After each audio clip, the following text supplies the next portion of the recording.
Hello viewers, we bring to you our global news segment. Here is NK97 TV. We will urge you to subscribe if you haven't subscribed yet to our channel. The Ghana President Nana Addo Dankwa Akufo-Addo has been honored a doctorate degree by the Sorbonne University in France in recognition of ensuring democracy in Ghana, keeping peace within the sub-region of Africa. They also recognize his effort to set up free SHS for Ghanaians and his leadership in fighting COVID-19.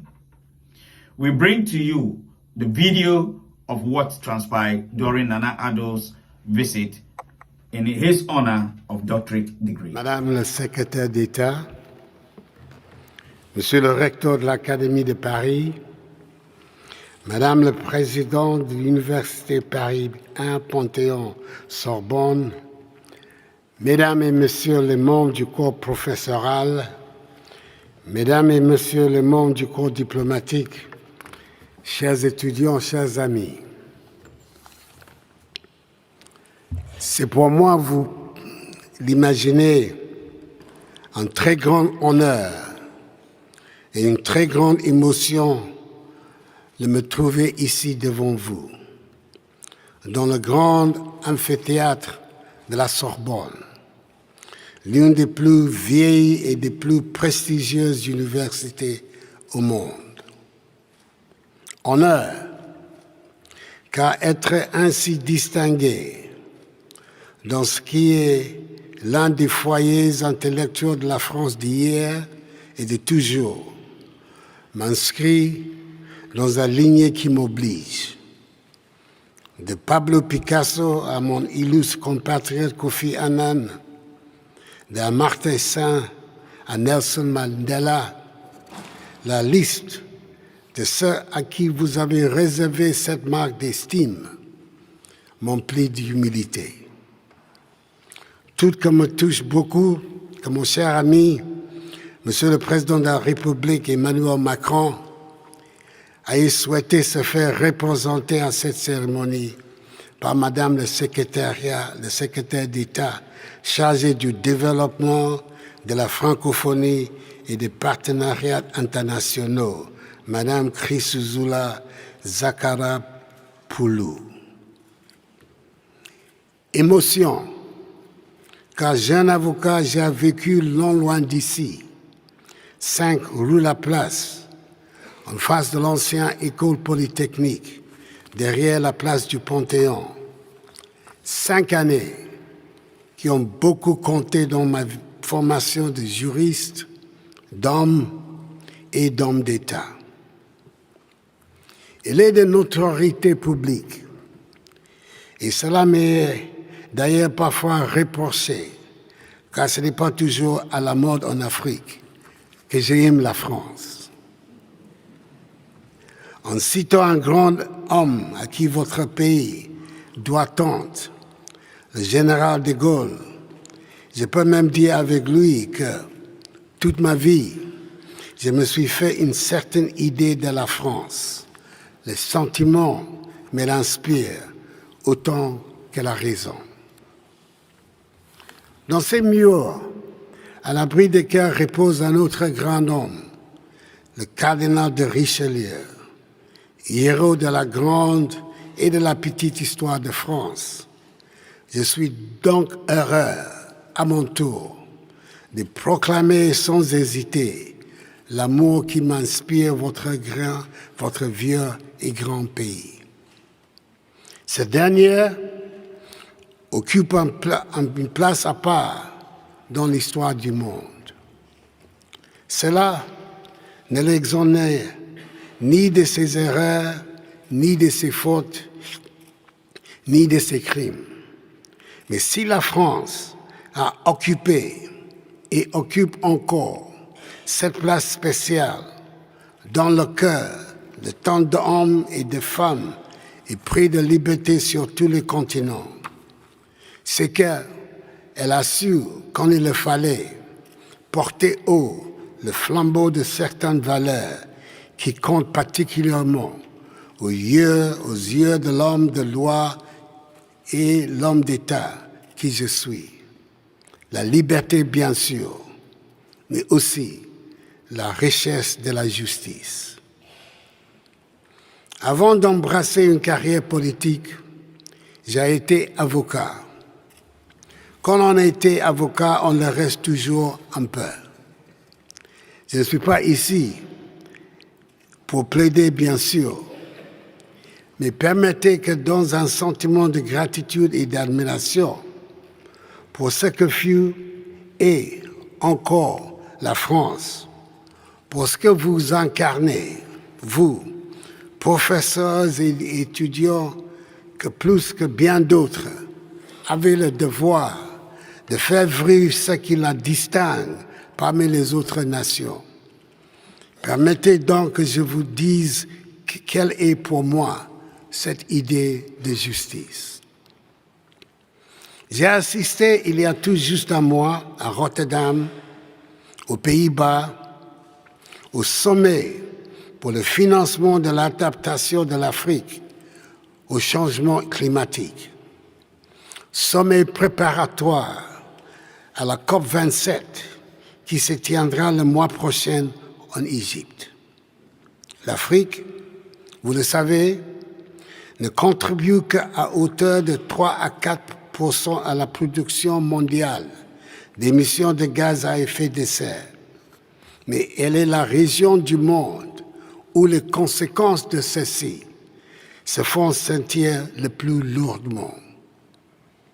Le sommet pour l'adaptation avait pour mission, en amont de la conférence des parties, de mobiliser 25 milliards de dollars d'ici 2025 pour atténuer les conséquences du changement climatique en matière de sécurité alimentaire, d'infrastructures résilientes, de création des emplois adaptés et de finances vertes.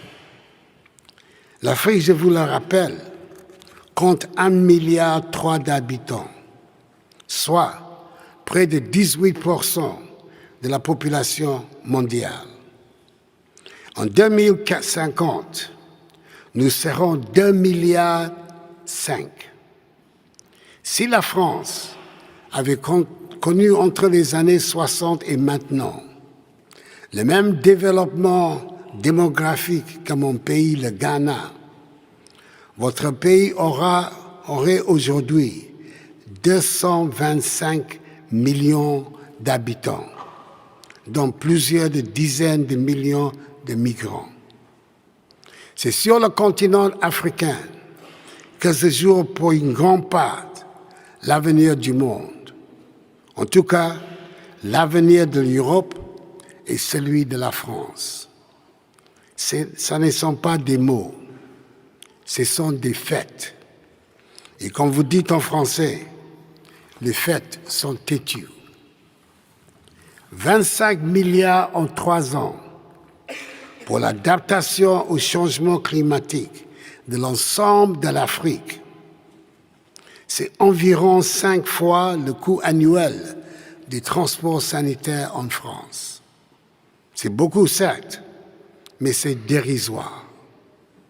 Eh bien, si dérisoire que cela fut, alors que les pays du G20 sont responsables de 80% des émissions, l'Afrique est répartie de Rotterdam avec des promesses d'engagement à l'auteur de 55 millions de dollars.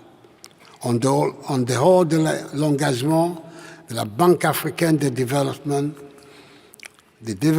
de mobiliser 12,5 milliards. Vous avez bien entendu, je parle bien de millions. 55 millions pour 54 pays. Cela fait un compte presque rond, 1 million chacun. On aurait pu espérer que la communauté internationale aurait démontré une plus grande solidarité avec le continent africain, alors que celui-ci subit les conséquences des problèmes qu'il n'a pas créés. Cela n'est pas juste. Cela n'est pas équitable. L'équité, ce n'est pas un principe lié à la richesse ou à la pauvreté d'une société. Appliquer le principe d'équité, ce n'est pas donner. C'est refuser de prendre un avantage qui ne vous appartient pas. Cela n'a rien à voir avec la charité. Cela n'a rien à voir avec l'action humanitaire. Cela n'a rien à voir avec ce qu'on appelle la coopération. En 2017, pour mon premier discours de chef d'État devant l'Assemblée générale des Nations unies, j'avais souligné que nous voulons construire des économies qui ne dépendent pas de la charité ou de l'assistanat, car de longues et amères expériences nous ont appris que quelle que soit la générosité de la charité, nous resterions pauvres. Un exemple, comme celui que je viens de vous donner, n'est qu'un exemple d'une longue liste. L'équité est liée au principe même de justice. Et une société qui n'a pas le sens de la justice sociale et juridique ne deviendra jamais une société de l'équité. Pour bâtir une vraie société, il faut qu'il y ait justice. C'est vrai au Ghana, c'est vrai en Afrique, c'est vrai en France, c'est vrai en Europe, c'est vrai partout. De tout temps et en tout lieu, la question de la justice a été centrale au développement et à l'harmonie des sociétés comme au rapport entre les peuples et les nations. J'ajoute que la justice, ce n'est pas seulement régler les rapports des hommes entre eux, c'est aussi régler les rapport entre toutes les entités qui composent notre univers. Le rapport de l'homme au règne animal, à son environnement, à la terre qui nous porte, à l'océan qui nous nourrit et nous inspire. Nous devons reconnaître ce que nous devons à nos ancêtres, ce que nous devons léguer à nos enfants. De ce point de vue, ma génération a commis des grandes erreurs que les générations actuelles doivent réparer. Nous étions tellement obsédés par le progrès que nous avons parfois négligé la justice. Et pourtant, celle-ci est un principe de régulation, d'équilibre et de partage sans laquelle nos sociétés sont condamnées au déclin. Elle est aussi un principe de dignité, sans le respect de laquelle il est impossible à tout individu d'être en paix avec lui-même et avec l'environnement dans lequel il évolue. C'est vrai d'abord au sein de chacune de nos sociétés. Permettez que je dise ici un mot de l'Afrique. Nous avons, nous, dirigeants africains, le devoir vis-à-vis de nos populations de bâtir avec elles des sociétés plus justes, des sociétés où chacun puisse vivre dignement des fruits de son travail, des sociétés où les femmes et les enfants, mais aussi les plus fragiles, soient traités convenablement. Des sociétés où chacun, quels que soient ses revenus, ses croyances ou ses origines ethniques, puisse avoir un accès équitable et garanti aux biens indispensables au développement de tout individu, comme dans la société dans son ensemble. Accès à une eau, une alimentation et des soins de qualité, accès à l'énergie, accès à l'éducation, accès pour tout dire, à la vie décente à laquelle peut et doit aspirer tout être libre. Je suis de ce point de vue très fier que le Ghana ait mis en place une politique de gratuité de lycées publics pendant mon premier mandat. Elle est un symbole pour nous de la place centrale que l'éducation doit tenir dans l'épanouissement des sociétés et la formation des citoyens éclairés à même d'y prendre toute leur place. Chers étudiants de la Sorbonne, qui avaient le privilège d'étudier pour une somme modique, là où tous de grands esprits ont enseigné ou étudié, soyons conscients de ces privilèges. Ne les perdez pas en des vains polémiques, des petits querelles. Ne sacrifiez pas à la médiocrité.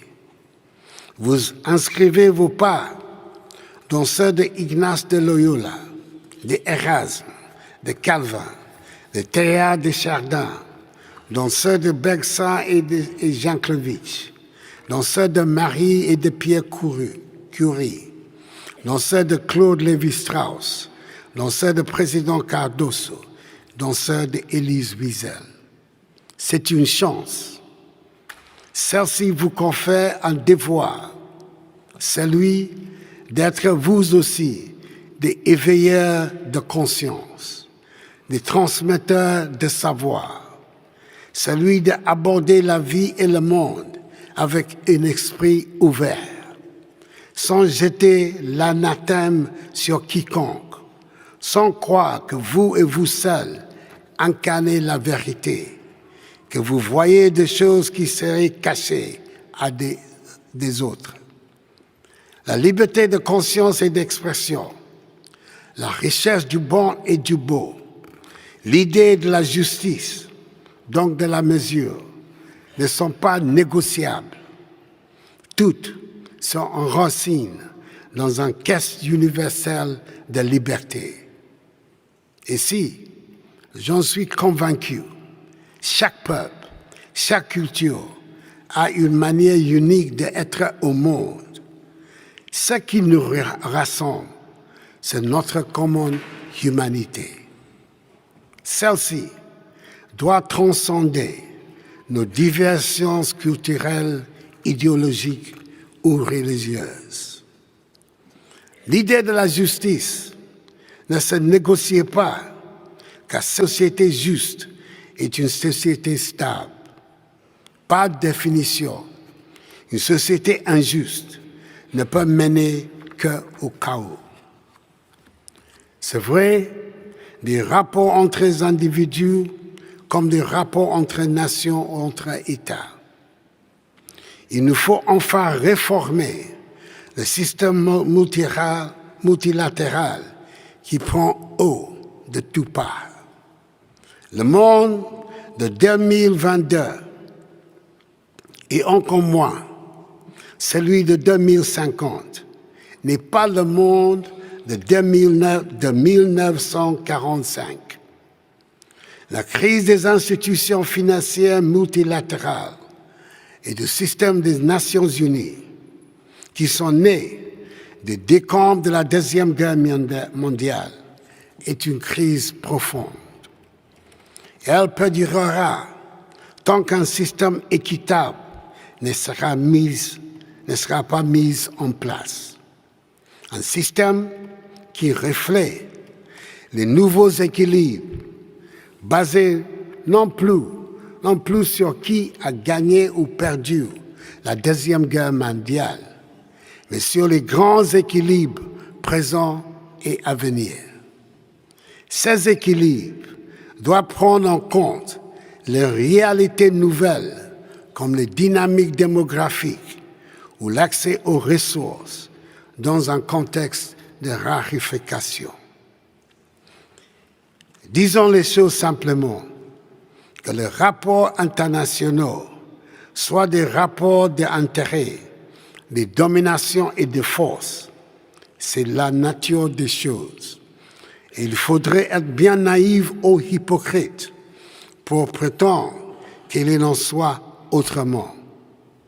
Mais le paternalisme, la condescendance, le mépris ne sont plus tolérables. La situation actuelle engendre beaucoup de frustration, d'amertume, de colère. Celles-ci se traduisent par une désaffection croissante des populations africaines à l'égard des pays occidentaux, notamment des anciennes puissances coloniales, dont la France. Je ne suis pas de ceux qui s'en réjouissent, car je crois viscéralement aux vertus de la démocratie. Jamais, je dis bien jamais, un régime autoritaire n'a fait le bonheur des peuples. Je crois ici bon de rappeler que mon pays, modèle de démocratie et de stabilité dans l'Afrique contemporaine, condamne fermement l'inacceptable agression de l'Ukraine par la Russie. Elle mène le monde au bord du précipice, a des conséquences dramatiques sur les économies et les populations africaines. Le Ghana, premier pays d'Afrique subsaharienne à conquérir son indépendance et s'est être affranchi du joug colonial, dans son cas le joug britannique, a depuis toujours défendu une vision du monde libre de toute pratique hégémonique, dans laquelle toutes les nations, grandes ou petites, coexistent pacifiquement, en qualité, en équité et dans le respect mutuel. Une vision selon laquelle les différences entre pays sont réglées par le dialogue et la négociation, et non par la force et la violence. Chers amis, alors que nos sociétés deviennent de plus en plus complexes, le besoin d'équité n'a jamais été aussi impératif et urgent. Il ne s'agit pas d'un vœu pieux. L'équité est un devoir. Notre monde est traversé par de profondes lignes de fractures en proie d'importants déséquilibres. Un peu partout, la montée de frustration s'accompagne de la résurgence de formes anciennes ou l'émergence de formes nouvelles de violence. L'alternative à un monde livré au pillage, à l'arbitraire et cette violence, c'est un monde régi par le droit et guidé par l'esprit de justice. Nous sommes au bord de grands désastres. C'est, hélas, la fin du monde. Je ne m'y résous pas. L'inéluctable est l'autre nom de l'abandon. Je vous remercie.